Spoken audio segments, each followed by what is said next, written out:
Talk. It's Purple Daily on Score North and ScoreNorth.com. Purple Daily, presented by Surly Brewing Company. And welcome in to the most fan-friendly, interactive, and on days like today, therapeutic show in all of Minnesota sports. I'm Phil Mackey. That's Judd Zulgad. He could have left at halftime this time, and it wouldn't have mattered if he was in Green Bay. Yeah. Declan, our executive producer. This is Vikings Vent Line on the Purple Daily YouTube channel. And the show is presented by our friends at Surly Brewing Company, who we will talk about, and TCL, one of the world's best-selling consumer electronics brands. They have a new lineup of award-winning TVs for you to turn off in the second half, delivering the most entertainment with stunning resolution, all at an affordable cost. Enjoy more of the things you love with TCL. If you'd like to get on the show, send a request to vikingsventline@gmail.com, and Declan will try to get as many of you guys in as possible within 60 to 90 minutes or so. Just keep it clean. Don't get us fired. We will say our piece here off the top, and then we'll turn it over to you guys. Judd, how many Surleys is it going to take to get over this one today? My God. We're going live, by the way, in the middle of the fourth quarter, so it's yet another early. I think it's the third early vent line of the season for us. Cowboys game, Colts game, oops, and now this Packers game. It would probably take, and in fact, I got at halftime, I got a couple tweets from folks saying, "Sports data, I'm out of Surly's. What should I do?" It's because you weren't prepared. It's because, you know what, with the 2022 Vikings, you have to be prepared for anything, including an endless supply of Furious, Logic Bomb, Before I Die. In this case, perhaps Axeman. So you totally forget because, yes. Surly is a beer that never disappoints, although unfortunately at times like this and against Dallas and for a half against the Colts, the Vikings do disappoint. So this is just where do you start with this one? I predicted they'd win. I know, Phil, that you didn't, but I don't think anybody saw this coming. People got mad at me, by the way. As far no as faith in the Vikings. Well, but I mean, I don't think anyone saw this type of just being obliterated again. I mean, it's the Dallas game, part 2, and Green Bay's playing well, and that's all well and good, and that's great. But this performance today, I guess to summarize it, I will say this instead of just lashing out completely, because I mean, this team does have 12 wins. Instead of lashing out completely, this performance today, I think coming so close to the playoffs has to concern you because of how it looks. You at one point have 10 men on the field on defense, and then just fire his ass already. And then on the same drive, you have 12 men on the field. And I went back and watched it. When they had 10 men, the Duke of Shelley, Eric Kendricks, Harrison Smith are all furiously like, "We've got 10 men on the field." What, and either no one did send someone or call a timeout. It's a 3rd and 10 with the game on the line. And of course they convert. But anyway, the penalties today, which they've taken, comparatively, it feels like a lot. That miscue, just the undisciplined style, how Jair Alexander just totally flustered Jefferson in the first quarter, and that seemed to carry on for the rest of the game. When you're this close to the playoffs, it worries me. It doesn't concern me that you're going to lose games, but how they are losing today, and most importantly, the meltdowns definitely concern me because it shows an immaturity that I don't think we've seen too much of until now. Dude, the pie. Whose pie chart is it? Is it It's one of you two. I don't know. It's mine. Oh, it's mine. It's right. Mine. Oh my God, it's going to be therapeutic. I don't know how. I mean, early preview. I'm just off the top of my head. People or entities that need to be savaged for today's performance. Okay. Well, this is in any particular order. He probably doesn't deserve the biggest slice, but Declan's favorite kicker, Greg Joseph, dude, that was a train wreck first half. If you're just a professional kicker and you make 2 kicks, 40 yards or whatever it was, and then a 50-yarder, I get it, it's outside, whatever, it's on grass, then it's not as bad. The game is not as bad. So I'm going to start with him, small slice of pie. Ed Donatel, bro, you can't count. You got 10 men over here, 12 men over there, like literally veteran defenders on the field. And Aaron Rodgers didn't snap the ball right away. He was trying to figure out, what's this look? This is weird. That was awesome. Okay, they got 3 guys up here. There looks to be a big gap there. What is this exotic defensive look? Oh, there's only 10 guys. I mean, it was a power play on a 3rd and 10 with the game in the balance, and Ed Donatel is standing over there with his play chart, like nervously, what are we doing? And I get that there's probably a position coach it's like the NFC Championship game from 2009, where I think it was Eric Bieniemy sent Tahi out or something. So, but there's probably a position coach under the coordinator that deserves to get savaged as well. Can I dish a little out to Chris Reed? And I know you're a 3rd-string center, and this was the first time you've ever played center in an NFL football game. And Kirk Cousins all in one. Tony Romo nailed it like 2 or 3 times. Okay, you got a 3rd-string center in the game, and you got a backup right tackle. Maybe stop with the complicated snap counts on the road, okay? Maybe just on one go and figure it out. And it took the Vikings like all afternoon to figure out, we have a 3rd-string center playing for the first time. Figure it out. Communicate better. Cousins, Chris Reed, all these delay of game, false starts, all this BS. And Justin Jefferson, you're so good. You're one of the best receivers we've ever seen in our lifetimes. But you can't figure out press coverage. You can't figure out what cleats to wear to start the game. So many things about this game. I'm so excited for the pie chart of blame tomorrow on Purple Daily. Oh, my God. They're currently down 41-10. They did just score a touchdown. Judd, why don't you get the flag? The Vikings have scored double digits. Yay! Hold on. It's going to be a very meek waving of the flag. Jalen Naylor. 47-yard pass from Kirk Cousins. It's just weakly blowing in the wind. Bleep off. All right. If you guys have any other thoughts here, fire away. Otherwise, we can turn it over to the listeners here. No, let's let them have their therapy. Let's get our listeners in here. Yeah. This is Vikings Vent Line. Hit me up, vikingsventline@gmail.com if you'd like to join the show. We're going to start with Jonah, Caleb, and a whole cast of characters here. Hey, guys. Hey, guys. How you guys doing? Well, we're unhappy. We're unhappy. Yeah. We're commiserating with you right now. What you got? It's the same here. Yep. So yeah, I can't blame Kirk for the first 2 interceptions. First 2, one was just a random bounce ball that went off the receiver, and then the other was tipped at the line. But the second half, you give up a fumble, and then that pass to Thielen that got intercepted. Those were ugly to watch. And then, like you guys were saying, Donatel, come on.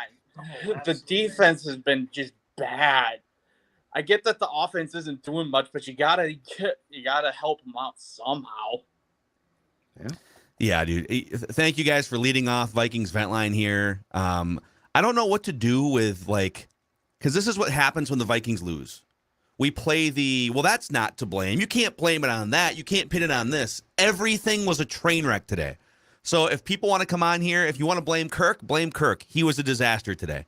If you want to blame Donatel on the defense, they were a disaster for large chunks today. You want to blame the offensive line, even though they had backups in the game at center and right tackle?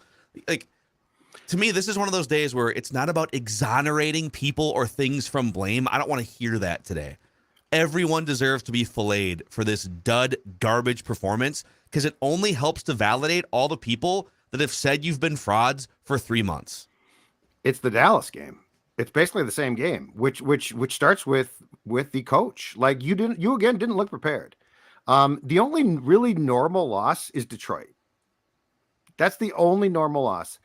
The Philly loss was ugly as hell. The Dallas loss was inexcusably awful, and this is just terrible. I think the pie chart has to largely go to the guy who coaches this team, because how the hell do you look so thrown off by everything? They have had 11 one-score wins, right? How do you have 11 one-score wins and in a game like this look like you have never been in a tight game and just melt down? Yeah. Melted down. Here's a comment. Can you go up, Declan? I just want to throw this on the screen. Dude, I'm fired up right now. Mackey blaming a third-string center as opposed to O'Connell from Mr. AD MVP here, okay? Newsflash. When you get beat 41-10, you're not looking for one thing to blame, all right? Everyone is in my sights after this game. And so, yes, you damn right. This is a professional football player who's been at practice every single week, at least when he's not injured in the meeting rooms. Chris Reed was a 2015. Was he drafted? He might have been undrafted from Minnesota State, but he literally has been in the NFL for over a half decade. Okay. Kirk Cousins has been an NFL quarterback for over 10 years. If you guys can't get on the same page, I know that it's a moment of crisis, whatever, but like, dude, you're one injury away from being in the game. And you guys don't have a plan for that on the road? Oh my God, Chris Reed's in the game. What are we supposed to do? Oh, I guess it's just going to have to be a false start or a delay of game on every other play. Am I saying that Chris Reed and Kirk Cousins are the only reasons why the Vikings lost? No! But they deserve some blame for the train wreck disorganization we saw on offense for 2.5 hours until we went live early. So, yes, a professional football player, 2 of them, who can't get on the same page, shotgun snaps off of the quarterback's chest, fumble, delay of game, false start, not understanding how to change to a simpler snap count, which Tony Romo said 3 times on the broadcast. Those are things that contribute to offensive chaos. And 5 yards back. 5 yards back again, preventing you from gaining first downs and moving the ball. So, yes. Sorry. I'm done. It's therapeutic. It was epic. I loved it. Let's keep it moving. We'll go to Nick next here on Vikings Vent Line. Nick, what's up? What's going on, guys? How are you? What's going on, dude? God, where do I even start? That's the problem. Yeah, no kidding. Your pie chart, Phil, it just needs to be Kevin O'Connell. Like, what the hell have you been doing all week long? Your game plan is what? Throw it to Justin Jefferson? You know, not even that today. Yeah. Apparently, there's no possible way to get the ball to Justin Jefferson today. And then apparently. even like when you throw it to Hawkinson, he just drops the damn ball. Yeah, Hawkinson had a terrible first quarter. It was a really. If he's going to drop the ball, that's a massive problem because it's very well established now. Thielen is at best an occasional option because he can't separate. Like they tried to force a couple balls to him in the first quarter, and then I don't think they went back to him till like the third. He can't separate. So if Hawkinson can't catch the ball and JJ is being shut down in press coverage, you got real problems here. Like they finally said in the second quarter, okay, we'll go to KJ Osborne because he actually made some catches. Yeah. But they got to sort of decide what their receiving options are, because this whole thing about Thielen's this and that, I don't think he can separate. I'm going to blow your mind right now, Judd. I'm going to blow your mind here. And by the way, thank you for coming on Vikings Vent Line here. That's Nick as our second caller there. Adam Thielen. So that I can't remember which interception it was, but one of the interceptions was a deep pass to Thielen that was just like he was just blanket covered. The throw was short, but it was just like he's not supposed to be on that. If Adam Thielen is on a route 40 yards down the field, it should either be a broken coverage or some other desperate situation. Right. Adam Thielen versus man coverage. And I don't know if that play was man coverage, but it looked for the first part of the game like the Packers were they're going to put Jair Alexander on Justin Jefferson, and then they were going to have either bracket coverage or a safety. Like they were going to have 2 or 3 guys on Jefferson, and they were jamming Thielen at the line of scrimmage a few times early. There was some man coverage there. Adam Thielen, 4 years ago, was 7th in the NFL in yards per route run against man coverage. This is 4 years ago, ahead of Odell Beckham Jr., Michael Thomas, and DeAndre Hopkins, all in their primes.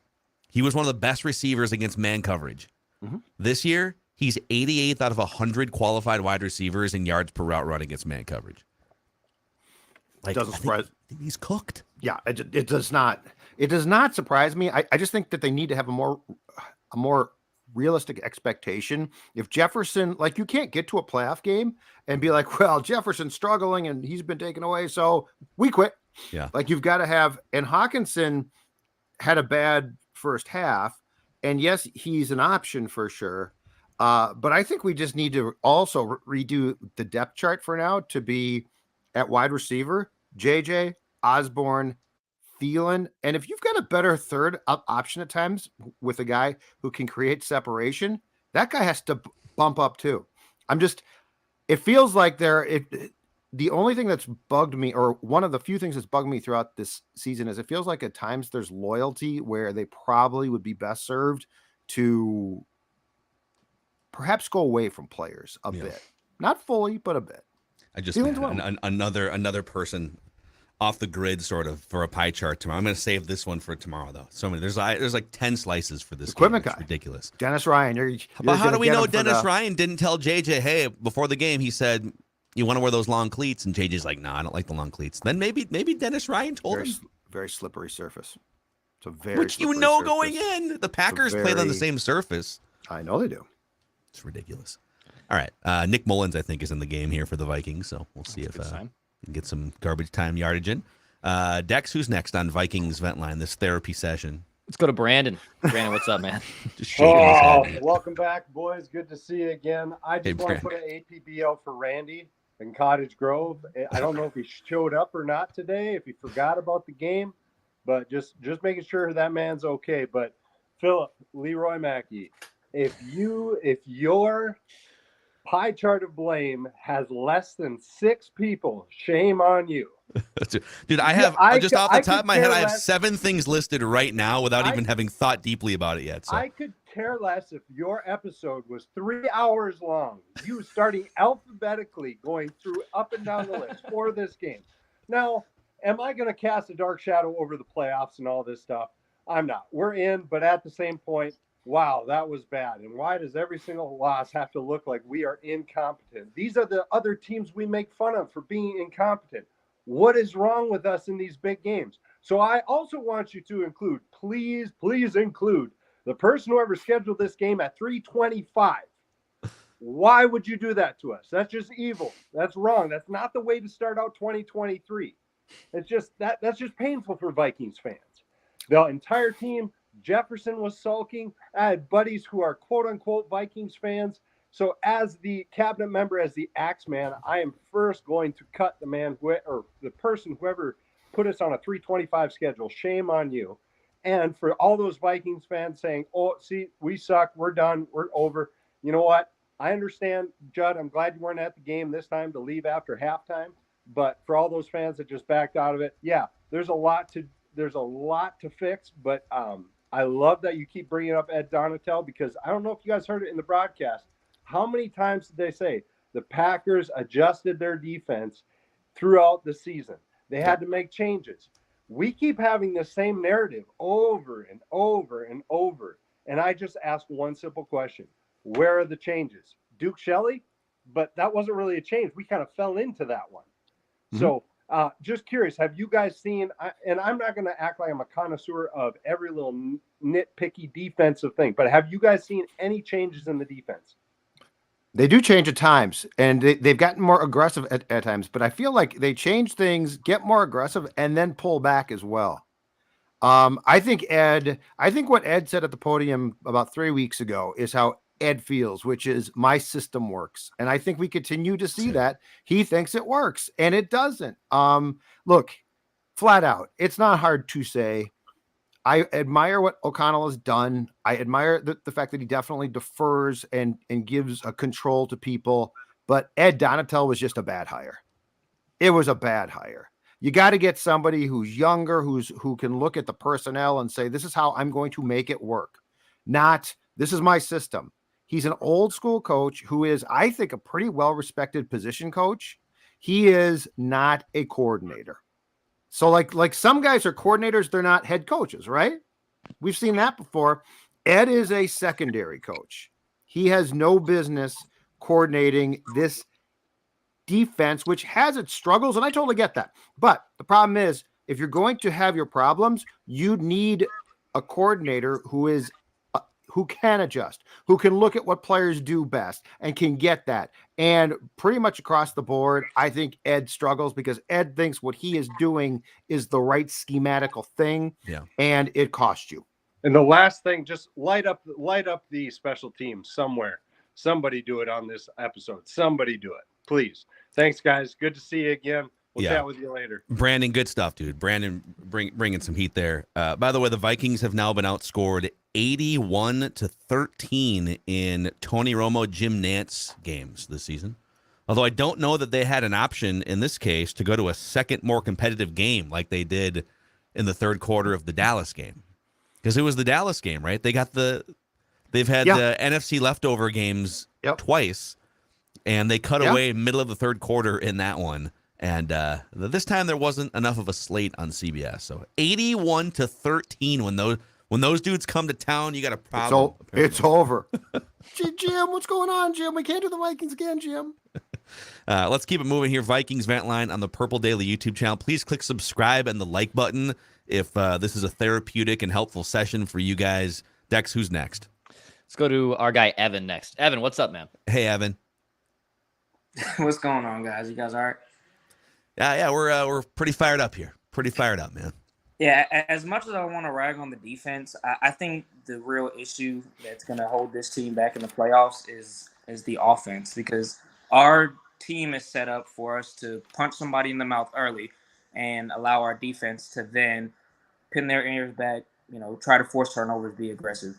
But if we keep getting into offensive lows way too early, our defense is not built to then bring us back into the game and come save us. They're built to either play like we did in week 1 against Green Bay, where we took a lead, they're able to pin their ears back, or like in the Buffalo game, where we're trading haymakers back and forth and we could be opportunistic and take and create forced turnovers. But I mean, I think a lot of the blame has to go to O'Connell, because they're obviously unprepared, and it's frustrating. It's so frustrating.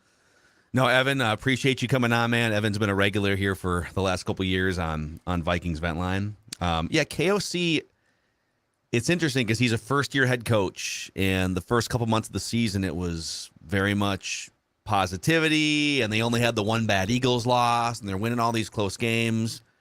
But going through some of the adversity, the Ed Donatel question marks a couple weeks ago, the fact that they can't get separation in any of these games, this is where there's always doing something in September and October is one thing, but then the season starts to shift in November, and then all of a sudden, like late December, January, it's almost like 3 seasons in one that you have to prepare for and have adjustments for. And maybe they do have an adjustment where they can win a playoff game or two. But it's just some red flags here that are popping up, and it'll be interesting to see how he cleans those up either in season or immediately after the season. If O'Neal and Bradbury don't come back and are out, it's over. So, make no mistake. It's done then. Schlottman, by the way, has a broken leg. Yeah. So, but, you aren't going to win with him in the playoffs. And Reed is just a train wreck, which he is. But the reality is, and I cannot believe I'm saying this, if Garrett Bradbury does not come back, you're cooked. You're done. O'Neal has a calf problem, or it was bad enough to where he had to be helped off the field without putting much pressure on his leg, and then carted to the back. So if you're also a Timberwolves fan, you know that Karl Anthony Towns and Jordan McLaughlin have both had varying degrees of calf problems. McLaughlin had a mild strain, came back for 2 games. He missed 2 games, came back for a couple games, and then re-aggravated. It's very easy to re-aggravate. But if you have a calf problem, you're that big of a human being, and you had to be helped off the field, putting no pressure on your leg, you ain't coming back against Chicago. It's probably like a 2-3 week thing. I'm not a doctor. Didn't stay at a Holiday Inn Express last night. But calf injuries are no joke, especially for human beings that are that large.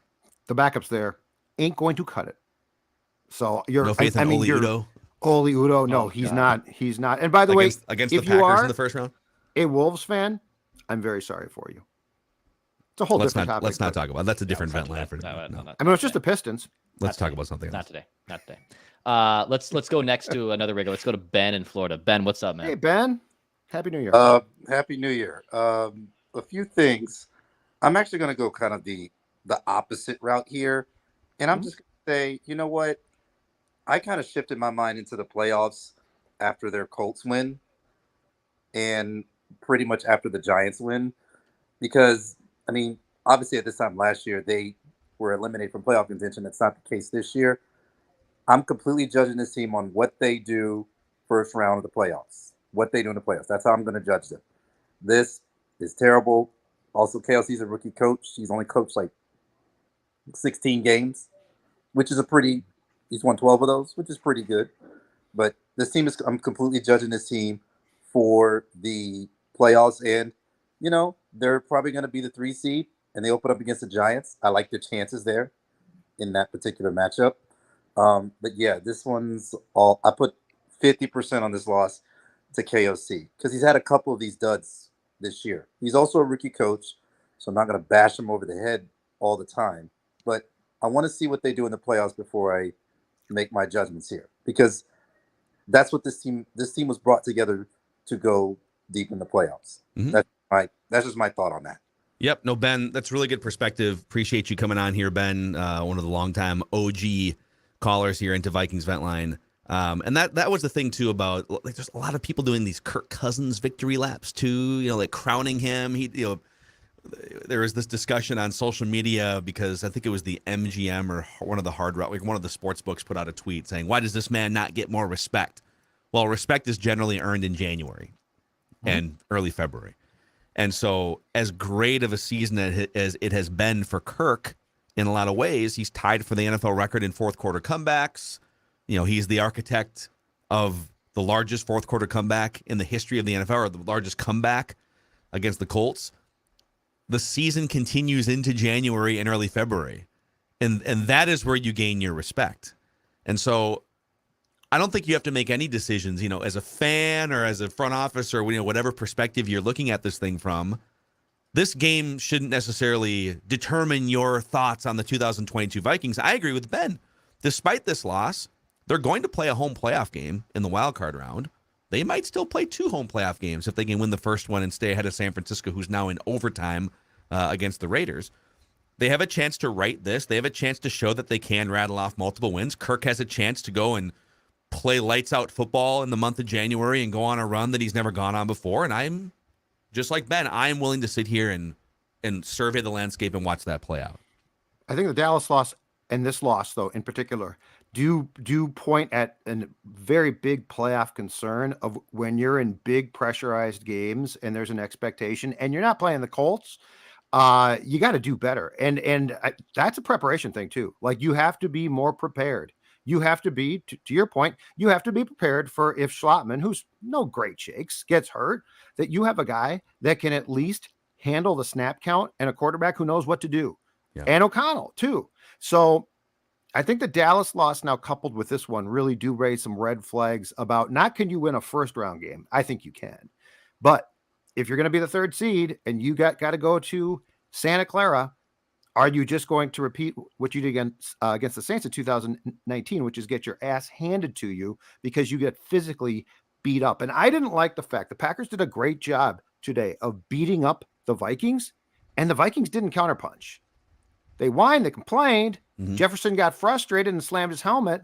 But dude, we're getting to the playoffs now. Guys are going to get away with hits that might be cheap shots, and teams are going to try to intimidate you. If you allow them to, you're done. You're immediately done. And so what Jair did was brilliant. And it's my contention that I would beat up Jefferson every game. I'd play press coverage and I'd punch him off the line of scrimmage. Because if he can't make that move, he's screwed. But that being said, he's got to counter me then. So that's what I want to see. Yeah, that press coverage, getting physical with help over the top if he gets by you, knowing that if you have to play man on Adam Thielen on the other side of the field, probably not going to hurt you too much. TJ Hawkinson's good, but you can probably put one guy on him, right? You don't have to worry. It's interesting. Nick Mullins, by the way, a very nice showing in garbage time, 4 for 4, 57 yards, and a touchdown to KJ Osborne, making it a 41-17 final in Lambeau Field. Vikings falling officially to 12-4. So if you're just like normal jumping on here and watching us on the Purple Daily YouTube channel after the game has finished, we've been live for a half hour because we couldn't resist. People were mad. We had some things to say, but we are live here, Vikings Vent Line. Let's get to the next likely frustrated Vikings fan. Who's next, Dex? All right, let's go to Will next here on Vikings Vent Line. Will, what's up? Hey, Will. Hey, guys. Honor to be on here with you all. I love your show.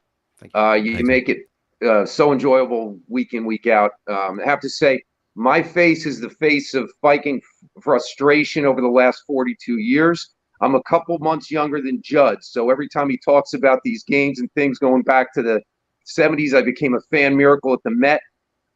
This is my cousin Steve, by the way. He's 6 years older than me.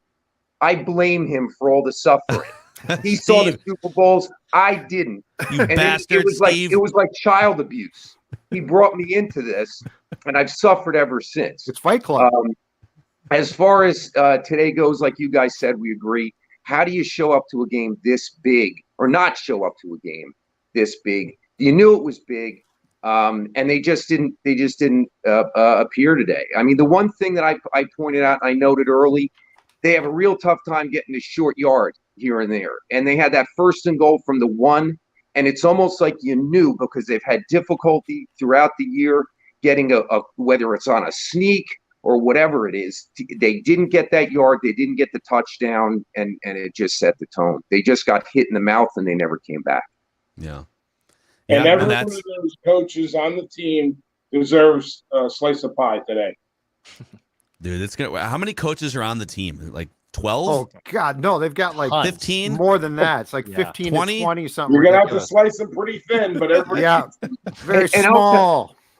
And I'll tell you, what I don't want to hear is you hear some fans, maybe they take the tone. Well, it's a 12-win team. It's been a decent year. No, this is a failure. They got to go deep in this with a year like this. They got to go deep into the playoffs, and if they don't recognize that they've got an opportunity, then this is a failure, and they need to make moves. Yeah. Because this is bad. Will and Steve, thanks for coming on, you guys. Like Appreciate you bringing perspective to this therapy session. A lot of people in the comments saying that Will looks and sounds like Judd. Can you guess? Who did he remind you of? Will. Dex, I agree, by the way. Yeah. I don't know. Rick Spielman. It sounded exact. It looked and sounded like he Rick sounded Spielman. exactly like Spielman and looked a Funny. little bit like him too. Yeah. The What if shadow. it is him? What if he's down on the team himself? Rick. Oh man. Trader Rick. Bring him back. That's awesome. The Josh Metellus draft pick looks like it's panning out pretty nicely. Heck of Rick a Spielman special, punt blocking fool, Josh Metellus is. Back-to-back weeks. Special teams giveth and special teams taketh when it comes to the Vikings. All right, who's next here on Vikings Vent Line? Purple Daily YouTube channel. Chancey and Fargo. What's up, pal? Hey, how you guys doing? What's up, Chancey? New garage, new year, at buddies hanging out and just having a good time. But I think that one of the things I wanted to say on my call is I would like to break some of the Score North narratives today. Okay, so just hear me out, right? So I think that we all need to look in the mirror a little bit here. So, Judd, I'm calling you out right now. I want to hear what you have to say on this. Okay. Finn, you got to get Jefferson the ball, right? Hey, yeah. Detroit last year, Mike Zimmer. You can't. There is no way to bracket him or whatever. You figure it out, right?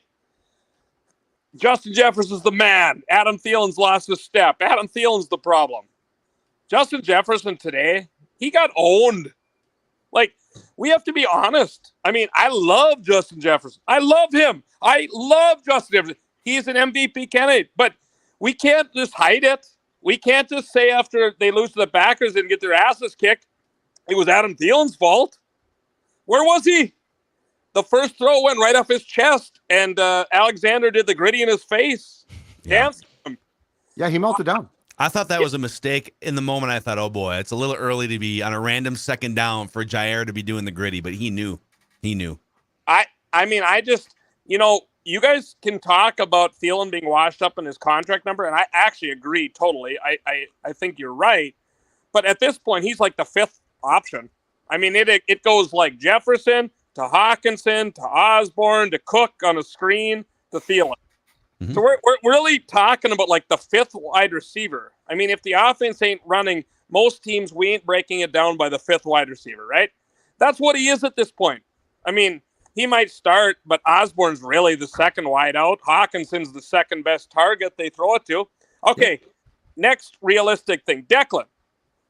Yes, we don't have a kick. We don't have a kicking problem, right? Yeah, call his ass out, Chancey. Right. Get him. No kicking problem. No kicking problem here. Nothing to see here. Vikings kicking's all solved. Usual Vikings kicking business, right? Come on, man. We all know he could hit 38 kicks in a row, and when it came down to it in the playoffs, nobody's butt cheeks aren't squeezing tighter than a Vikings fan. It's no way. No way. Give me a break. And then I'll say lastly, KOC, right? I mean, everybody's been high on him, and I don't know how you can't be after this year. I mean, it's been an amazing turnaround, but You get the ball at the 1 yard line. Yeah. On a gift play. Yep.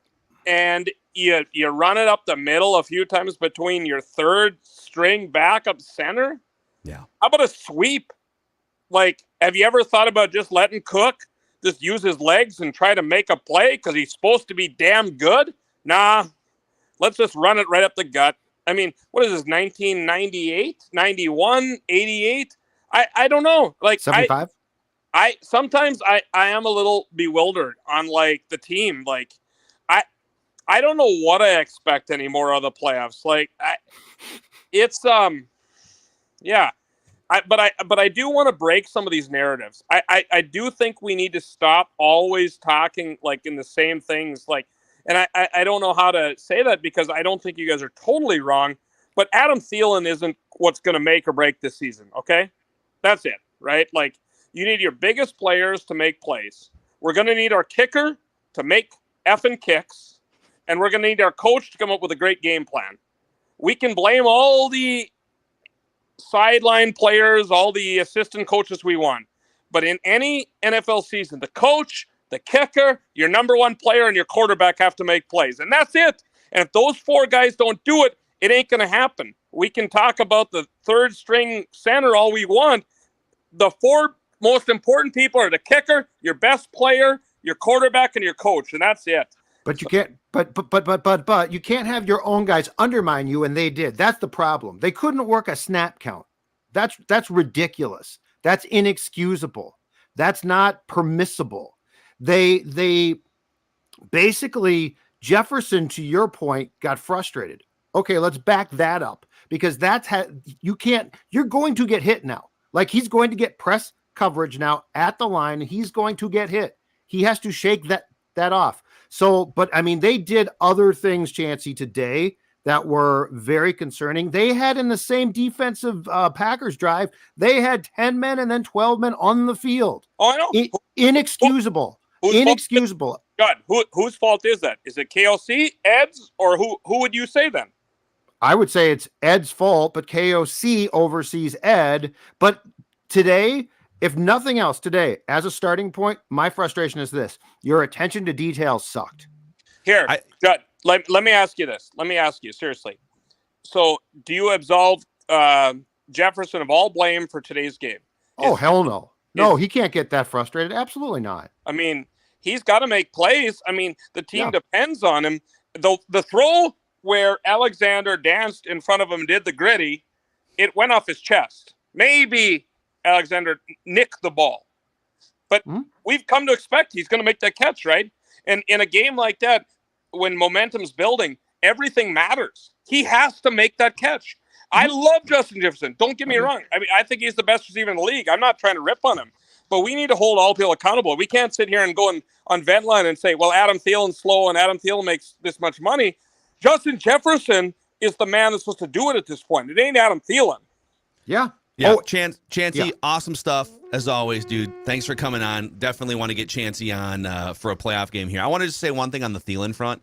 Yep. I understand what Chancey is saying. Like today, just talking about today, Justin Jefferson being a no-show or being taken out of the game, a great performance by Jair Alexander. All the credit to that dude for backing up the whiteboard material that he put out there completely unnecessarily earlier in the week. Absolutely. So today, Justin Jefferson is the one that the spotlight should be on. But for the season, and I don't know if you want to blame Thielen, if you want to blame scheme, if you want to blame Father Time, the second most targeted receiver on the Vikings this season is the corpse of Adam Thielen. He has 100 targets. The next most targeted receiver is KJ Osborne with 77. Now, Hawkinson has 73, so my guess is like if you just did this since the Hawkinson trade, it would go Jefferson, Hawkinson second in targets, and then Adam Thielen coming in third. But he's not your fifth receiver. Schematically, he is your number 2 receiver, unless you want to put TJ Hawkinson ahead of him in terms of the pecking order as a tight end. He is one of your, like, he's running that route down the field, 25, 30 yards down the field in a key spot in which you're still trying to come back, and he can't get any separation. and Cousins throws a 50-50 ball, and Thielen has no chance to even get a hand on it, right? Right. Because he's not that guy anymore. He's not that guy. And to be very, very, very clear, if it's not been made clear yet, I am not absolving anyone for today. Like you got dunked on. This is not a day for, I'm not trying to say Justin Jefferson had a terrible game and got shut down. And the most concerning thing is he got so frustrated that I think he largely took himself out of the game. Okay. So I am not absolving anyone. I'm just looking at problems. And you know what? Again, when your attention to detail is this bad, it can't be ignored. Like I can't just say, well, I blame Kirk and I blame O'Connell and I blame the kicker. Yeah, yes, they all get blamed for sure. But this was and the Dallas lost the same way. This is a team effort of ineptitude. And it now results in with San Francisco kicking a game-winning field goal in Vegas to win 37-34. It results in the Vikings sliding down to the 3rd seed in the NFC. And the Niners, by the way, still have a shot at the number 1 seed. Yeah. So they're still going to be gassed to the floor against the Cardinals. They play the Cardinals at home next week. The Cardinals have tea times. Cliff Kingsbury has been on LinkedIn for 2 weeks. Is Blau starting again? David Blau is starting again, dude. That is going to be a slaughter fest. So you can pretty much, if you're the Vikings, I think you can pretty safely just rest guys against the Bears because you can't fall any further than the 3 seed. Yeah. And your chances of winning your game and San Francisco losing to that team at home are so slim. Yeah, I would rest guys next week and just get ready for a home playoff game, and then whatever comes if you can win that home playoff game. Probably against the Giants, I think. Yeah, that's what's lining up as Vikings home playoff game. Yeah. Unless there's only one scenario where that doesn't happen, but it's looking like another Danny Dimes and Brian Daboll sighting here in Minneapolis for the wild card weekend. Might not be easy. Who's next here on Vikings Vent Line Purple Daily YouTube channel? Let's go to Clarence and Zoe. What's going on, guys? And Zoe, what's up? Can you hear us? Yes. We got you, yeah. Perfect. So we're going to do a shout out real quick. So we got our Nutrisource here. Oh, look for the dog and everything. Allie, love it. Come here. Allie. Come on, Allie. Come here. Allie. Who's a good girl? Oh, there's Allie. Oh, look how pretty she is. He knows what it is. So we just wanted to shout out Nutrisource. We don't have any Livia products on us, but we both have used it and lost weight. So we're super proud about that. And then we had Chanhassen gift cards to give away at Christmas, which all the aunts and the mother-in-laws were all impressed. So thank you, Sports Dad. Thank you, guys. Thank you I'm for emotional supporting our right now. sponsors. I don't have any Surly, so I got the next best thing, Rush River. Close enough for now. It's going to have to work. Hey, and then I'm going to let Zoe lead it off, and then I got a question for you guys at the end. I was just gonna say, so I don't really know how the NFL works, but I would say that if your 3rd string is going out there on the field, I feel like he should be just as prepared as your 2nd and 1st. I feel like he should have been more ready to go out there. I feel like there shouldn't have been as many mistakes as there was. I don't know, and I feel like you guys mentioned this earlier, like it kind of sets the tone for them going into playoffs, and that kind of stuff happens every season where players get injured. And I feel like every player should be just as well as prepared as the 1st and 2nd string. Yeah. Yes, definitely. Yeah, I think, yes. I said I ranted about Chris Reed earlier. Like he either needs to have a better clue about snap counts, or I know people go, you're blaming Kirk. You're blaming Kirk. Or the 10+ year NFL veteran quarterback needs to say, dude, all right, we're going to do it. We're going to do it very simply. On one every time. Tony Romo said, on one every time. And if they get a jump on you, who cares? At least you're not rifling rounds into your foot 10 times with delays of game and false starts. Anyways. Fair enough. So a silver lining quickly to what Mackie had said this week, that he was guessing we were going to lose this game. I am happy that we won against the Giants. So we didn't have that huge emotional letdown and coming out completely flat. So Kevin O'Connell addressed that after the Dallas game. We came out flat against Dallas. And then against the Colts, we had that amazing comeback. And then for the Giants, they didn't come out completely flat. So I was happy about that. Obviously, our O-line's been an issue for a long time. That is one of the highlights, the strong points of the Patriots dynasty, or even the Packers, who had Campen, I believe his name is, for a 10+ year run where they went 10-8 in the playoffs. Kevin O'Connell, having come from the Bill Belichick party, essentially, and knowing these guys, most definitely has Dante Scarnecchia's phone number in his phone right now. Go get him to a 5-year contract. Heck, Kevin O'Connell, give half of your contract, half of your coaching money to Dante, because he's going to make your life that much easier.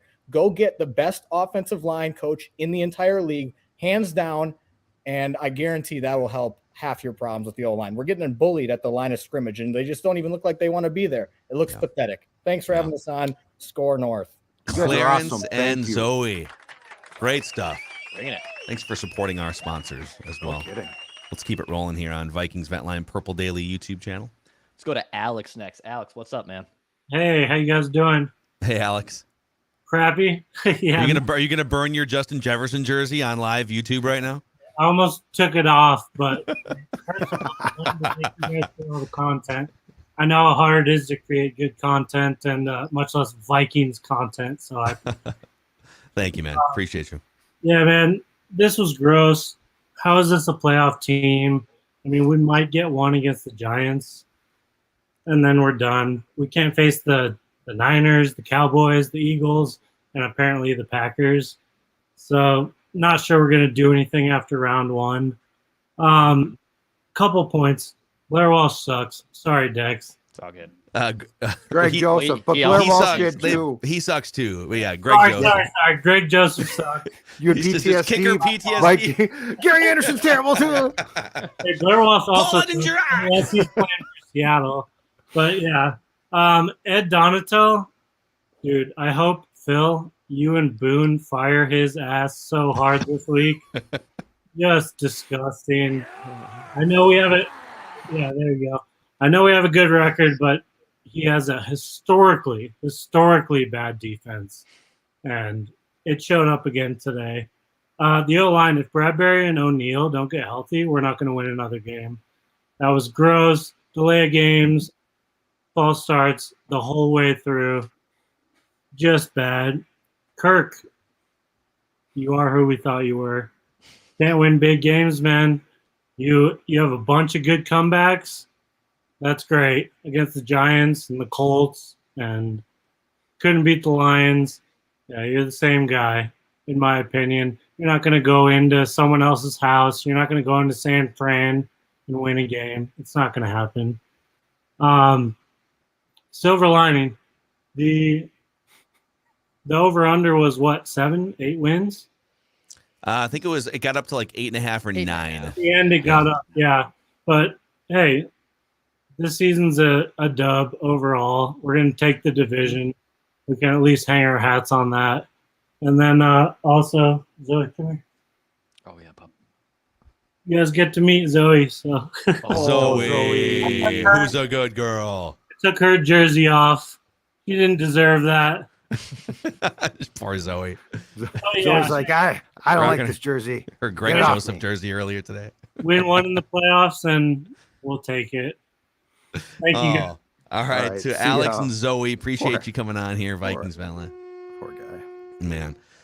Real quick, a shout out to the official sports bar of the Sports Dad, where you can go after games like this and drown your sorrows or get into one of the best sports bar menus you're going to find. That would be Park Tavern in St. Louis. You got the swag on right now, too. I got the swag on. In He fact, you sleeps know in it. what? I know it's going to shock you, but I tweeted out a picture of me at the Park Tavern at the end of the bar on Friday with some college football on, some puck on. It was a great time, festive around this time of year, of course. And here's the thing, too. So it's a great place to watch the games. It's a great place to go bowling. And it's an even better place to book your group. So if you've got, and I'm not talking 10 people, I'm talking 30 people, I'm talking big groups. If you've got a group, the Park Tavern, my friends there are going to make it as easy as possible. 952-929-6810 or parktavern.net. That is parktavern.net. Book your group now. Fantasy league drafts, birthdays, whatever you want for fun. Park Tavern in St. Louis Park has it for you. We also have a new partner on board for the playoff run here, and you will be able to find this for the Vikings home playoff game. That's right. There's at least going to be one of them. Popped corn inside U.S. Bank Stadium, Dex. How about this nice tin here for my friends at Popcorn, which is it's chock full of some great kernels here. The small batch popcorn, it's a ton of different flavors. I love the dill pickle one that I had earlier this weekend. They're located in Minnetonka. Yes, they're also at US Bank Stadium in sections 124 and near section 315 as well. They have over 70 flavors. You can order this stuff too at popcorn.com. So if our Purple Daily audience who is not in the metro here in Minneapolis, St. Paul, you can go to Popcorn to get all these great popcorn flavors, 70 flavors, and you can get this nice Vikings tin too. Go check out Popcorn. Awesome. All right, back to Vikings fans here. A little therapy session after an absolute. This is the third time the Vikings have just been boat raced this season. They have a minus. I think they have like at one point they might have caught back up after the garbage time touchdowns, but they had the third point differential in the NFC North at one point during this game, like on the season. So yeah, they've been outscored with one game to go, but yet still have 12 wins. Who's next on Vikings Vent Line? Jeff, what's going on, man? Dudes, what's up? What's up, Jeff? How you doing? I'm doing good. How are you guys? We're kind of pissed. Hanging in. Yeah. What can be said, really, that hasn't already been said?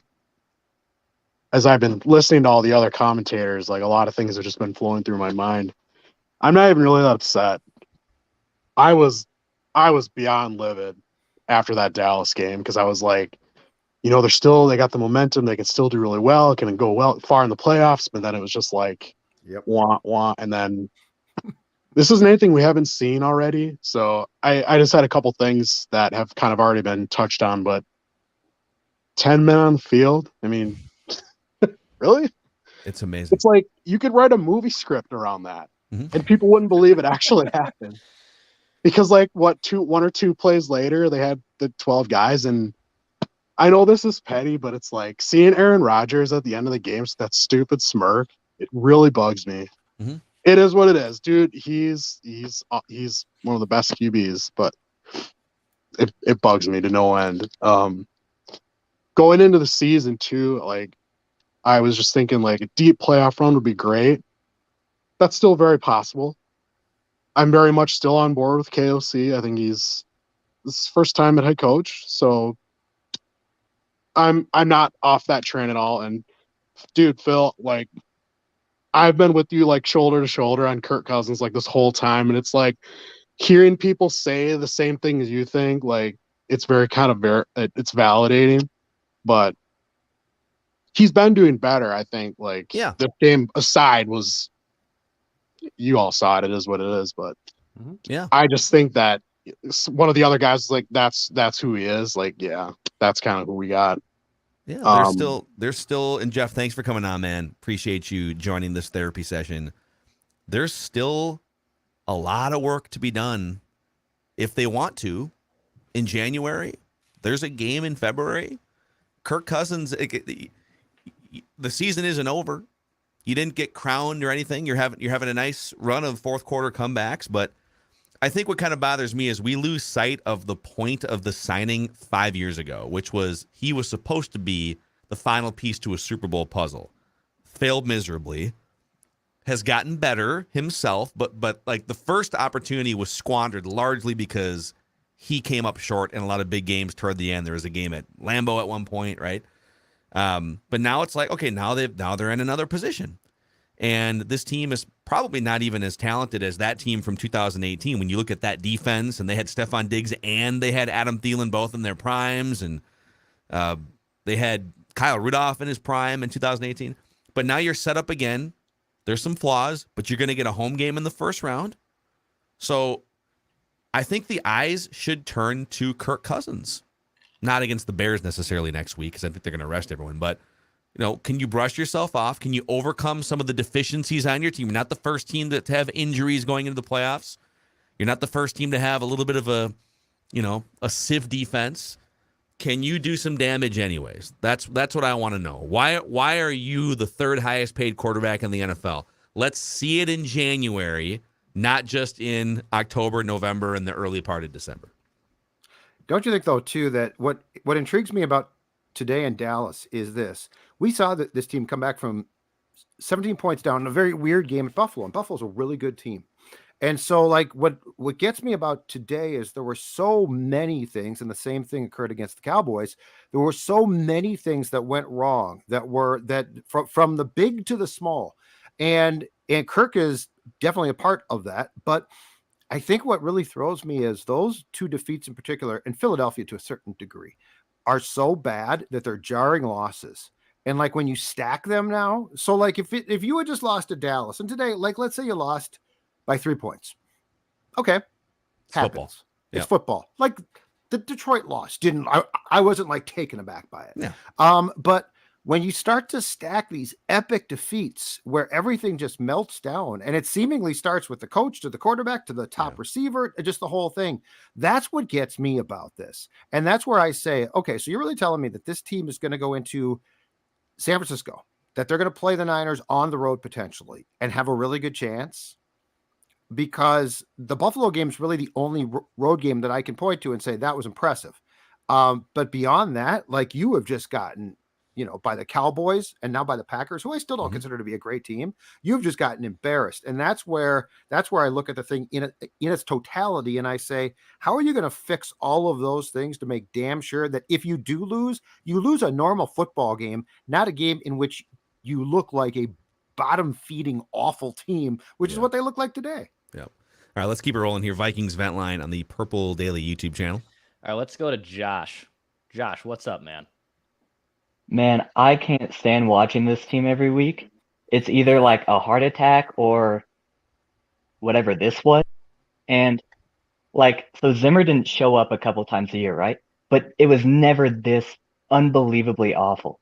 Like, I don't understand how we consistently lose by 30, 40 points. Like Zimmer would lose by 3 touchdowns and that would be awful. But is this going to continue into next year? Like, is this consistent? Well, like, what are we doing here? I don't understand. Yeah, it is. Josh, thanks for coming on, man. I think you have to sort of parse this apart and ask, okay, how much of this success, 12-win success, carries over next year? I would almost treat this like I'm talking more long-term, going into the offseason and going into next year. Let's say you bounce out in the wild card round or the division round.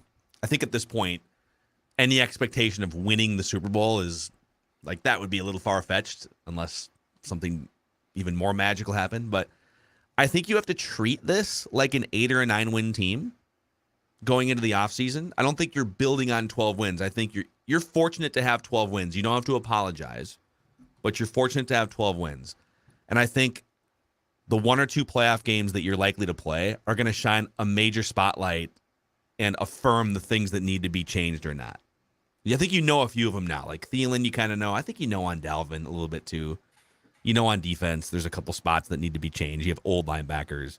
The playoffs are only going to magnify that stuff more, and so you'll find out a lot going into free agency and the draft. Yeah, I don't know that I don't know how I feel at all about talking about how the 2022 Vikings or the 2023 team is going to build on this. Like, I think that there's going to be significant changes made, and I think that there's going to be decisions made. And so I think that this is truly, to a large degree, a one-off. Like, it's been fun. It's 12 wins. That's awesome.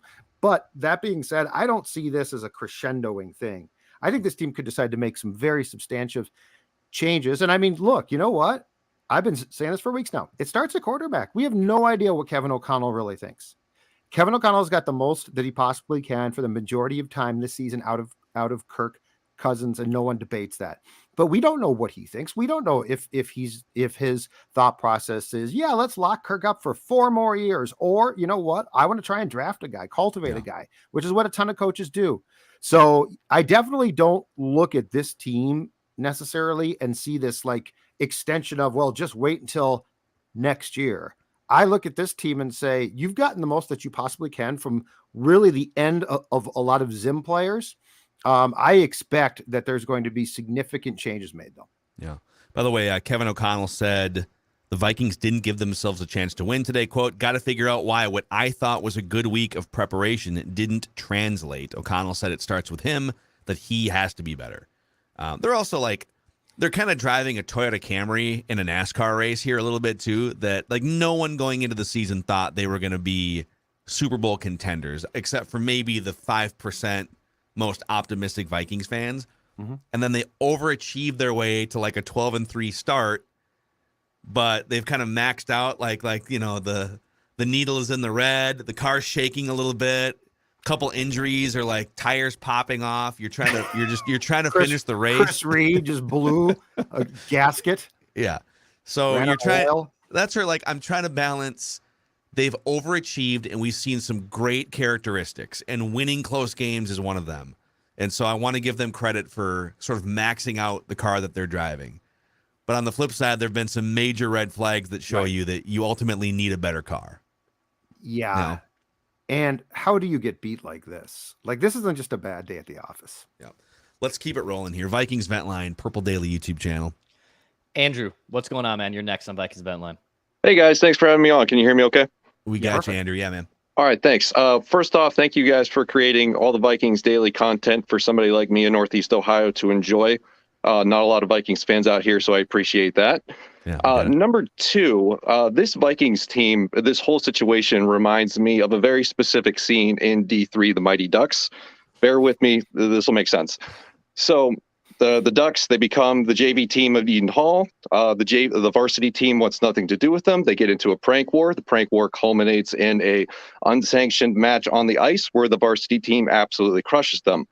Their new coach comes in and gives them a harsh dose of reality. Any edge that you thought you had on the varsity is gone. They now know that they own you. And I kind of feel that way after this game with another potential playoff opponent, with the Green Bay Packers, Philadelphia Eagles, Dallas Cowboys. When we show up on the playoff bracket against these guys in the future, what exactly do they have to fear against us? This team strikes me as hard to understand, sometimes unmotivated, a lot of times unprepared. It's really stressful to be a fan of a 12-win team this year, if I could put it that way. Yeah. No, it's anytime a Mighty Ducks 3 reference can be brought to the show here, I think. Thank you. Deserves a round of applause, Andrew. Great stuff, man. Yeah, I mean, basically, like half the bracket that you're going to face has killed you in a football game this year, right? Yeah. Even if the Lions somehow sneak in, they feel pretty good. They've had double-digit leads on you in both games, including a win. And the Giants probably feel like, we had that game. If we play those guys the Giants again, would definitely feel good. Yeah. Yeah. Pretty much every team that they would face would feel pretty good going into a game against them. Which I don't mind. What I mind is the fact that in 3 cases, you've just been absolutely obliterated. Show up, play a complete game. Like, this is what happens. The Colts are a lifeless collection of bad players on a bad team. There's no other way to put it, okay? So you could fall down by 33 and come back. And you know what? God bless you for that. It was awesome. I left, but it was awesome. But the reality is I have no problem with your opponents thinking that they have a good chance to beat you, because that's how this league operates. What I have a problem with is the opponents who say, oh, yeah, we didn't just beat you. We annihilated you. Yeah. This is Vikings Vent Line. Appreciate you guys making Purple Daily one of the most popular football podcasts in all of the United States. We've been charting multiple times in the top 10 this year on Apple, going back to January of 2022. So thank you guys for giving this podcast a listen on the daily or the weekly, however often you consume us. Let's keep it going here. The therapy session continues. Vikings Vent Line. Is it Basti? It's Basti, yep. What's up? Hey, guys, can you hear me? We got you, man. Yeah. Great. Happy New Year. And first of all, big shout out to you and also to Andrew for all the Vikings content you bring to YouTube, to the world, so that the people over here in Europe, especially Germany, can follow around the Vikings. First of all, thank you, man. Appreciate you. That's a long ways away for this internet signal to travel, so we appreciate you. Yeah. And now I really don't know how I feel about this team. I was pretty excited when we hired Kevin O'Connell, and I was like, yeah, maybe we will get into the winning column, maybe about 10 wins. Now we are at 12. But these wins, yeah, the the victory against Buffalo, it was great, but yeah, we are winning nail biters and losing by getting blown out. Yeah. I Thank I you. don't know Thank you. I don't know how to feel about this team. I'm pretty optimistic for the next years, but there's also some troubles with aging players. Yeah, we're losing connection there a little bit. Well, one of the aging players, he actually had the Kendricks jersey on. So those are some of the hard, like the defense especially. I guess the bad news is, boy, they're going to have to make about 5 or 6 hard decisions on aging players on defense. But the good news is, how much worse can the defense really be if you just swapped out half the players for younger legs?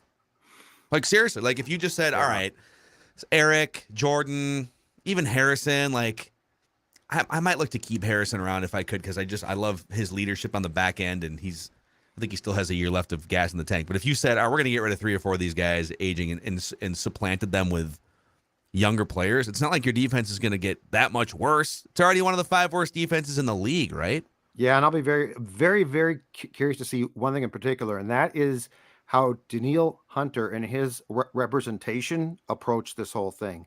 I got to think, unless Donatel's gone, he's going to say, you know what? I prefer to go elsewhere. Like I always come back to, because it was like what? Last week, Daniil was a force, right? I don't think I saw him today. And I'm sure that's partially on him. Again, I'm not absolving him. But what I am saying is it feels like Ed falls back on Ed's principles. Yeah. So if you're Daniil Hunter, do you say, you know what? That 3-4 in 2022 was real fun, and I really enjoyed it. Or I could put up far greater stats being used correctly. And he is at times, but then it feels like it gets taken away again. And that's where I think I really wonder from a personnel standpoint, how many guys are aging and just old and going off the cliff, and what amount are just being used incorrectly far too much. Yeah. Let's roll through a bunch here. Vikings Vent Line Purple Daily YouTube channel. Who's next, Declan? Let's go to Dan Ches. Hey guys, how's it going? Dan Ches, what's going on, man? Hey, I love the show, guys. Got my can of Before I Die right here. I was in the cities for the holidays, so definitely got my beers in. Gonna need a few more after that. Hey, 2 points, one big picture, one little picture. First, I don't care about this game. All I really care this year is about KOC. Is he going to get meaningful experiences, regular season, postseason? We're set up for that to make some noise, maybe in the postseason, win a game, and we'll see where it goes from there. Like I think you guys made a great point earlier. It's fun to see him get the most out of this crew that we always wondered what was really there. But this is kind of, maybe we're starting to see their ceiling a little bit. I also think they're kind of gassed from all the close games, and I can see them maybe just wanting to take it easy down the stretch. In-game stuff, one question. I've been there's times where I think we could establish the run, but we don't, and we get too pass happy. And I thought when Cousins, when he threw that second pick, we're marching down the field. The conditions aren't great for throwing the ball. At least they didn't seem to be today. And we could have kept running the ball and kept going. And instead we throw a pick. And then even the drive where Cousins fumbled later and again in the second half, I thought, man, it's a great opportunity to keep running the ball. Go, we're down there, and we get pass happy again. And sure enough, we don't have the line to protect Cousins and turn over again. So just your thoughts on those things. Thanks, guys. Yeah. They've leaned very, very pass heavy the whole season, like 3rd and short, 4th and short. Declan brought those stats a couple weeks ago. Also, I think when you have a 3rd string center and then ultimately like maybe even a 3rd string right tackle, I think it just, throwing the ball with those guys in the game is also risky, but I just think they couldn't get any push. So, and then they were trailing. Like I kind of get it today. They had to abandon running the ball, and they weren't that effective running unless Crazy Legs Kirk was running the ball, in which I think he had his 2 longest runs of the season this year. Everybody else kind of had a harder time. He was just rambling, man, today. It's great. Yeah. Let's keep it rolling here. Vikings Vent Line Purple Daily YouTube channel. A little therapy session. Let's go to David next here. David, what's up, man? David, you got us okay? Oh, yeah, I got you. Hey, guys. What's up, David? Really appreciate, everything you've done for this season. there's been a lot of national media that's been just taking us to town all year about like point differential, DVOA, and everything like that. But what really matters here is the fact that like this team does not seem well suited for cold weather football. They looked like they were shy from the first kickoff today, and it was rough experience all around. We had like 2 out of the first 10 passes completed by Kirk, and we couldn't run the ball for anything all day today. But had a nice first start with a block punt. Couldn't convert anything out of it. Everything about it looked like we weren't suited for playing in the cold, which is why I think that like just this home field advantage second seed was so important to us. Love it if we get one in the first round of the playoffs and can win one, but like 2-3 seems like a lot to ask from this team, but it is building towards the future. Hopefully we can get this team to keep going in the right direction. But ultimately I got to say, I got one of my little Skull Warriors right here. Juno. Oh, hi, Juno. Look at Juno. What a cutie. Mr. Bojangles has left me. He's gone for a little bit of a walk to get his piddle out. But Mr. Bojangles is slurping down a bowl of Surly Furious right now, actually. Mr. Bojangles is like, I bet so much on that game. I've lost the house. I've lost Dad's house. No, David might have had 3 or 4 of them himself. But the Furious has been slurped today for sure.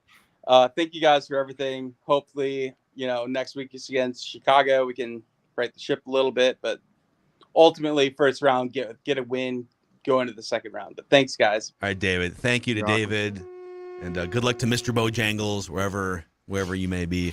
Vikings Vent Line Purple Daily YouTube channel. Who's next on this therapy session, Dex? Bob in Pennsylvania. Yeah. Can you tell me one thing? Why is Ed Donatel still even a coach in the NFL? He gets his ass kicked every single week. And as a Vikings fan, I'm sick and tired of that, number one. I'm sick and tired of a lot of things. Okay? How can you run a run play when your third string center, you got 3rd and goal on the 1 and your third string center, and you try to run it off guard and you got no chance for a touchdown? It was game over after that, after you blocked the punt. The third thing is that somebody tweeted on the bottom, I think it was Jeff, that we officially have a kicking problem. Well, you know what we should actually tweet and announce? This team has a culture problem. Wow. When they get behind against a good team, they have no chance of coming back. I mean, you couldn't even receive the snap from the center. Hawkinson's falling down. Justin Jefferson gets roughed up. He gets frustrated for the 3rd time against a good team. Eagles, Dallas, Green Bay. Comes up, lays an egg. Don't even mention his name anymore as an MVP because doesn't deserve it. Cousins, let's get to him, okay? And by the way, it's a family affair tonight because my brother is going to have to say something about Captain Kirk because he is a Redskins or a Commanders Washington's fan. He's told me about Cousins for many years. And, I'm kind of like agreeing with him at some point. So here he is, my brother Ron. Bob's brother, everyone. Let's get Bob in Pennsylvania's brother. Here he comes. From Pennsylvania. Great to be on. First of all, I got to say, when I come to watch a game with my brother and my lovely sister-in-law, Maureen, I don't come for the game. I come because it's free entertainment watching Bob yell at the TV. Watching Bob have 6 aneurysms in the first half. Yeah. By the way, this year. It is free entertainment. But when you guys signed Cousins, I drove over to Bob's, couple beers. I said, thank you for taking that bum off our hands. You guys might not like to hear this, but I go back to 2017, I think, his last year in Washington, we were playing the Giants. Last game of the season, Giants were already in the playoffs, could not improve their position, had nothing to play for. We played the Giants in D.C. Or Virginia, wherever the hell the field's at. And Cousins put up 10 measly points against a second-string defense, 3 interceptions, no touchdowns, lost the game, did not make the playoffs. So I told him year after year, it's not the coach, it's not the defense, it's Cousins. He cannot get it done. Bob's brother. You heard it from my brother. I have one more thing to say. Wait. Yeah. What's 3 interceptions. Quarterback rating of 48.9. He's a bum. Bob's brother. That was incredible. I don't like it. We are in the playoffs. He won. Look, my brother will have his day. Cousin has a redemption within him. However, the culture needs to change. When you get behind from a good team, you can't have the right tackle go out for an injury. You can't have your second string center go out for an injury. When you're playing Dallas, you can't have your left tackle go down with a concussion because you're afraid to play in the damn game. Play the game. Come to play and compete and try to win a game. Because if you don't do that, you're going nowhere in the playoffs. Nowhere. Hey guys, I am sick and tired of it. Guys, I love your show. I love you. But again, Ron from Pennsylvania. My brother's making excuses for Kirk Cousins. The line is that. Cousins is a bum. I think we got to let Bob and his brother go. We got to let Bob. I think Bob may have just ripped Austin Schlottman for leaving the game with a broken leg today. Yeah. Austin Schlottman broke his leg. He literally broke his leg today, and Bob's like, "You can't go out. These are key football games." He also said, "You can't go out with an injury. Has to you continue coward." to play through a brain injury. He just challenged Darisaw next time to stay in the game. Oh man, 2 concussions until you get to 5. Then maybe you can tap out. A little smelling salt. Next score in our show, Bob and his brother. That's got to be the next. Just follow him around with a camera. Bob and his brother. Oh my God! I saw a couple people in the YouTube comments saying, "Cut these guys off." Are you kidding me? No. Cut them off. I mean, eventually we do have a bunch of other people here. So, all right, Vikings vent line here on the. By the way, I saw Patrick Royce tweet. This is 12 minutes ago. I'm watching Vikings vent line on the Purple Daily YouTube channel. Where are all the angry people, the angry drunks? I missed the angry drunks. Hopefully, Patrick stuck around for 12 minutes there. Would have been a shame if he closed out of the window 5 minutes ago. All right, let's keep it going here. Vikings vent line, Purple Daily YouTube channel. Vikes fan 47. What's up, man? Hello. I was fired up until Bob and his brother on. Now I have a smile on my face. What the heck? It's hard not That was to. awesome. So my family, they gave me this flag. It's only been up for 2 days. It's already down. It's a 3x5. Yeah. We can't play Ode to Joy for that flag today, What unfortunately. in the heck? I want to focus on some technical stuff that I saw. Do you remember when Romo, the announcer, goes that Jefferson threw his helmet on the sideline and then that the coach had to consult him? Yeah.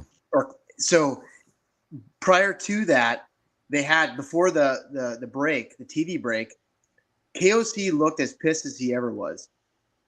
And what happened was Cousins, it was an interception play. Cousins threw underneath. It might have been Thielen or Hawkinson.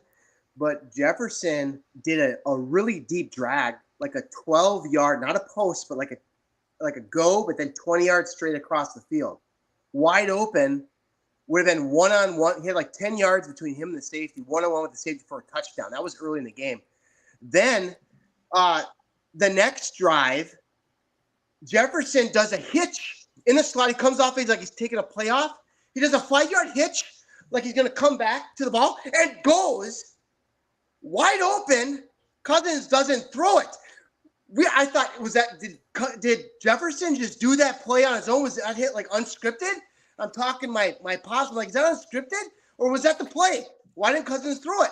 Later in the game, guess who does the exact same play? Naylor. It goes for like 35 yards. Cousins didn't throw it. Also, then Jefferson's in the slot. They let up 91 on him.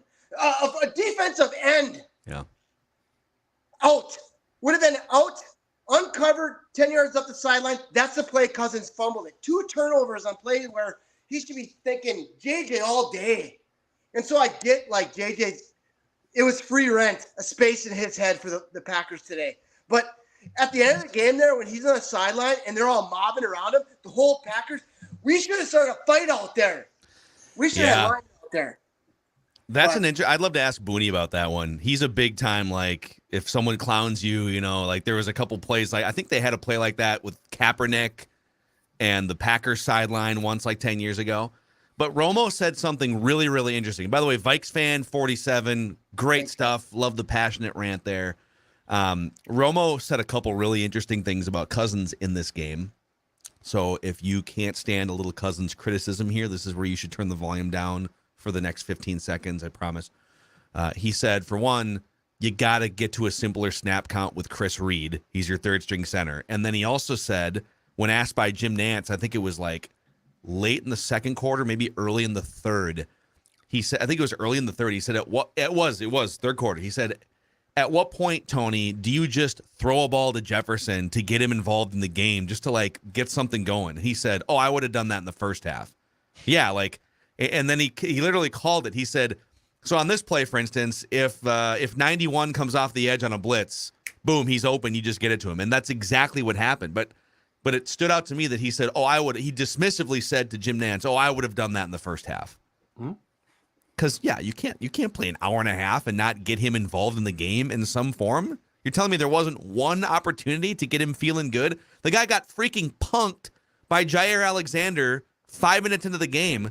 You need to go right back to him as soon as you can to get his mojo back going. And so, again, no one's blaming Cousins for the loss here, but those are the little things, and Romo's pointing them out, that are frustrating. He just doesn't quite have that awareness sometimes. He doesn't slow his brain down in these moments of football crisis sometimes. Not all the time, but today was an example. What's sort of surprising about that, though, is where was KOC? Because we know for a fact, I mean, Kirk Cousins is not just overnight changed. The coaching has helped him a lot. So I'm surprised that they didn't make a concerted effort after the first or second series to do exactly that. It just appeared everyone really got caught up in this game and like got overtaken by the storm of this. And it was like they were playing a great team. That's what's weird about this. I mean, the Packers are playing well right now, but they ain't a great team. Like there's no way that score should have been that separated. That margin of defeat is brutal. And so I guess what I am curious about was like, where was the call to, hey, here's what we're going to do? No one seemed to calm things down, which I think that we have given O'Connell a lot of credit for. Kevin O'Connell spent this season a lot of times in the comeback wins, I think, trying to calm things down. And then Kirk if Kirk calms down, Kirk can sort of come back and rally. We didn't get that today from anybody. And that's what's sort of weird. Because, I mean, the one thing with Kirk is I don't think that like Kirk just changed. I think Kirk with coaching got some help. And we've never questioned the physical abilities. What we've questioned, rightfully so, is the mental capacity. The mental capacity today from everybody, Kirk, Jefferson, O'Connell, wasn't there. And that's what concerns me about a playoff team or a playoff game against a good team. Like, are you going to lose your bleep that quickly? Yes, they did. No, I know. But I mean, but if you go and play the Niners on the road, they're going to do exactly what they did to you in 19. It's going to be no different. They're going to physically intimidate you and beat you down. Yeah. And you'll lose. Let's keep it rolling here. Vikings Vent Line on the Purple Daily YouTube channel. A couple more left. Let's go to Eric next year. Eric, what's up, man? Hey, guys. Thanks for taking my call. You know, it's hard to blame Kirk Cousins for the loss today, but it's hard to say that he would have been a part of the solution. What's frustrating is when you see guys like Aaron Rodgers change the pocket a little bit, that's what helps extend plays when the offensive line is breaking down. The offensive line for the Vikings, though, to be honest with you, has been awful for what, a decade maybe, right, guys? Largely, yeah. Yeah. And when you get blocked punt, you're down on the 2-yard line. Playoff teams with Super Bowl aspirations, they don't get shut out on the 2-yard line. I mean, you should be able to punch it in somehow. And granted, the way the game turned out, would that have made a huge difference? No. Maybe in momentum, yes. I want to go back to an earlier caller, though, and this will just be my last point here. When he talked about the culture of the Vikings being bad, I really don't think it is. I think that's improved quite a bit. And that's where I want to give KOC a lot of credit. I think this team is playing together and playing for each other. They weren't ready for today. They just weren't ready for today in all aspects. Defense, offense, special teams. They got their butts beat today. But I think for the most part, this team gets behind the dorky Cousins and does the Kirko Chains things. They know he's a nerd, but they still view him as their leader. And, you know, they've won these close games because they believe in each other more than they did with Mike Zimmer. And to be honest, I think that's KOC. The person out of this equation that I'd be questioning is Kwesi. Tell me one of his draft picks or one of his free agent, maybe TJ Hawkinson, one of his free agent pickups that's made a difference this year. They just haven't. I mean, he's got a lot of improvement and he's still got a lot to prove yet. Thank you. Yeah. Yep. No, Eric, thanks for coming on. Duke Shelley, right there. Come on. He's been good. I know. He really has been good. It's incredible. It's so early on the draft, but yeah, like their draft class hasn't done. Asamoah has shown some signs, but they don't play him because, you got these two veteran linebackers that couldn't possibly give up more than 2 snaps to a faster, younger player. I do agree, though, because the culture, I think, is fine. Bob's very upset. Bob was suggesting that people with broken legs and concussion should play. So take what Bob said. I'm with Bob. Get your ass back out there, Take Bob Slotman. and his brother with a glorious grain of salt. But, yeah, I don't think that there's a culture problem here. Saying they weren't prepared, though, you can't just, that's not an excuse. You're playing the Green Bay Packers in Lambeau Field. Yeah. Like, you don't just happen to not be prepared for that game. They're the only team in the NFL, I believe, to have trailed by 24 points or more in 3 games this season, which is super weird. I saw that from some NFL guy on Twitter today. Anyways, let's keep it rolling here. Vikings Vent Line, Purple Daily YouTube channel. All right, one more. We'll go to Kyle in Georgia. Kyle, what's up, pal? Yo, what's up, guys? Hey, Kyle. So this year has been pretty magical, right? I mean, overall, we've had some amazing wins, comeback victories, but losses like this just make me think of back to Eagles and 49ers and one-way tickets out of the playoffs. I mean, I want to believe that after this game, we have to completely just look forward to the playoffs and, the rest of this regular season, seeding, whatever, we'll probably end up with a 3rd seed. But I mean, I don't know, give me some hope. Give me some hope that they can actually make a deep run because, this team can do it, but we just need to get healthy. And my God, Garrett Bradbury, please come back. I didn't say that right. You ever think you'd say that? He's good, man. No. He's having a good season. No. Well, he has been doing phenomenal this year. And it'd be interesting to see what they end up doing if they ended up keeping him. But compared to what we have, dude broke his fucking easy. Dude broke his fibula and he went out, but man, that 3rd stringer was awful. It was just terrible. But I'll let you guys go, but hope springs eternal for the playoffs. That's all I gotta say. Yeah. Kyle, Happy thanks New for Year's, coming on, guys. man. I You think too, Kyle. there's a show to be had there, to Kyle's question, make a case that the Vikings can make a deep run in the playoffs. We should do that over the course of a show here, maybe after the Bears game, because it's probably hard right now. It's probably hard to say that they would win. And what is a deep run? I would say 2 wins. If they make a case they can win 2 games. Game.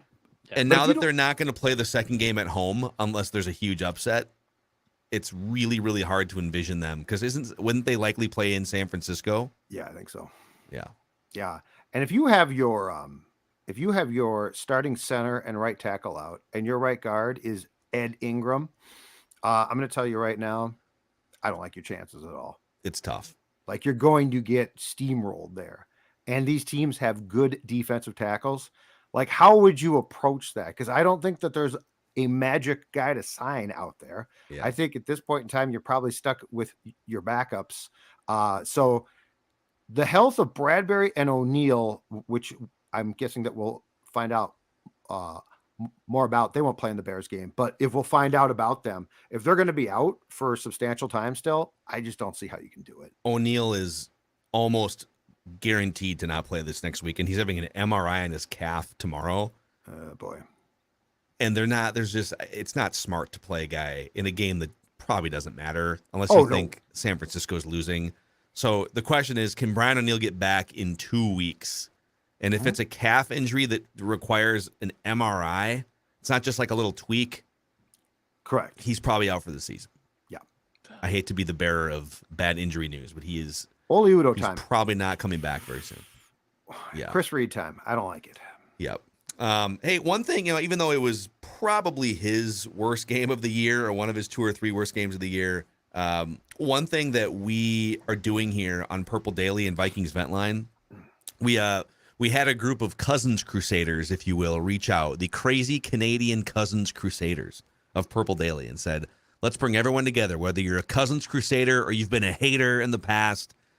Largely, it's been a super fun season. He's tied for the fourth quarter comeback record, single season record.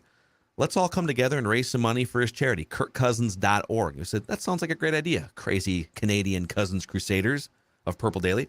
And so we're urging people, if you got $5, $50, whatever it is, to go to kirkcousins.org and just donate some money. And there's a notes section when you donate. You can say that you're a Cousins Crusader from Purple Daily so they know where it's coming from. And maybe he can dust himself off like the rest of the team, and they can still do something interesting in the playoffs. But, throw some money to kirkcousins.org and help out his various causes.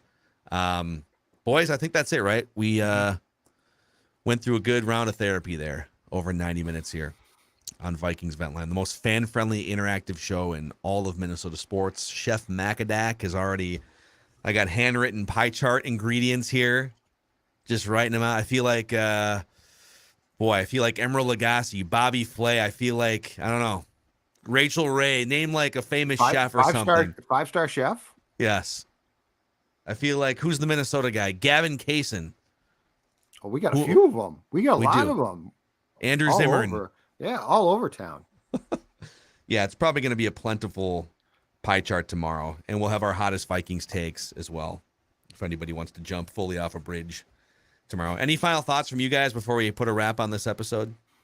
No, just that was really, really hopefully the last time we see this team get beat like that. I hope we don't have to do our last show off a playoff loss like this. I'll say this. If the season ends with a game like that, at San Francisco or something, decisions in the offseason come very, very quickly. Like you lose a game in January and then the combine is in February. Oh, yeah. And free agency is in early March. If you lose a game like that, it can make a huge difference what your blueprint is in the offseason versus if you fight and maybe you come up short, it's division round or it's NFC championship game and boom, you're in there. Then it feels like maybe more of the band stays together. Yeah, that's the way you end the season is very interesting. Approach that very carefully too. Approach that extremely carefully. Can you imagine though the victory laps? If the Viking season comes to an end with a loss like Dallas or this one, can you imagine the national media victory laps we're going to see? Which is kind of ridiculous because at the end of the day, 12 wins and maybe a playoff win or something is like more than most people thought they were going to achieve. But we'll have more thoughts for you guys tomorrow on Purple Daily Vikings Entertainment. We just want the Vikings to win a Super Bowl before we die sometime. They're in position to do something here, but not if they play like crap like they did today. So thanks to everyone for jumping on. We'll see you tomorrow on Purple Daily.